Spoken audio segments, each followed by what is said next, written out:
আপনি আসলে কাদের বিরুদ্ধে দাবি নিয়ে এসেছেন? কার বিরুদ্ধে আপনার দাবি? আমি কারোর বিরুদ্ধে নয়, আমি বাংলাদেশের সর্বস্তরের ছাত্রদের পক্ষে।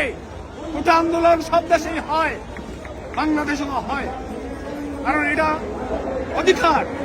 ছাত্ররা লেখাপড়া করে, তারা তাদের কষ্টের টাকা দিয়ে মেধাভিত্তিক চাকরি হবে, কোটাভিত্তিক চাকরি অবশ্যই হবে, কিন্তু সেটা বিবেচনার মধ্য দিয়ে নিতে হবে।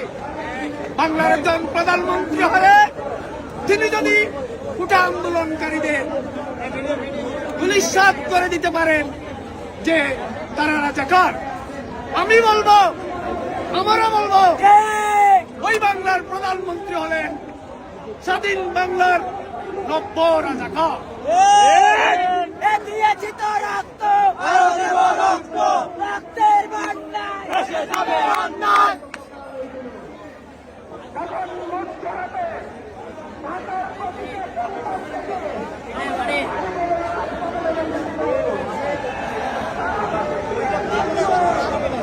সেই জায়গা থেকে আন্দোলন করেছিলাম গত 5 দিন থেকে এখনো পর্যন্ত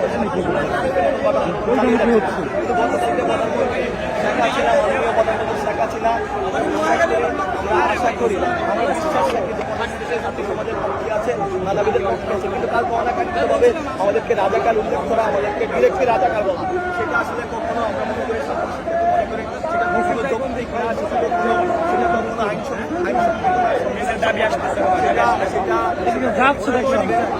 চিন্তা জানিয়ে আজকে আমাদের এই শিক্ষক সমাবেশ, আজকে আমাদের সহভাগী ছাত্র সমাজের আমাদের এই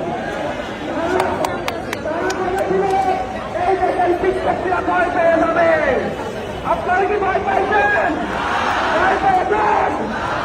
এই যে হাজার শিক্ষার্থীদের অবস্থা, এটা প্রমাণ করে শিক্ষার্থীরা ভয় পায় নাই।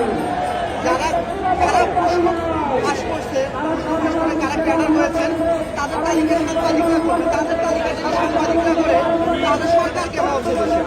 সরকারের কাজটা কি? এজন্য আমরা যারা ছেলেমেয়েরা যদি কোটা না পায়, তাহলে কি রাজাকারের ছেলেমেয়েরা কোটা পাবে না? স্বাধীনতার 53 বছর পরে সে বাংলাদেশে কি আপনার মনে হয় যে আদৌ কোনো রাজাকার আছে এবং এই রাজাকারের ছেলেমেয়েরা কোটার জন্য আন্দোলন করছে?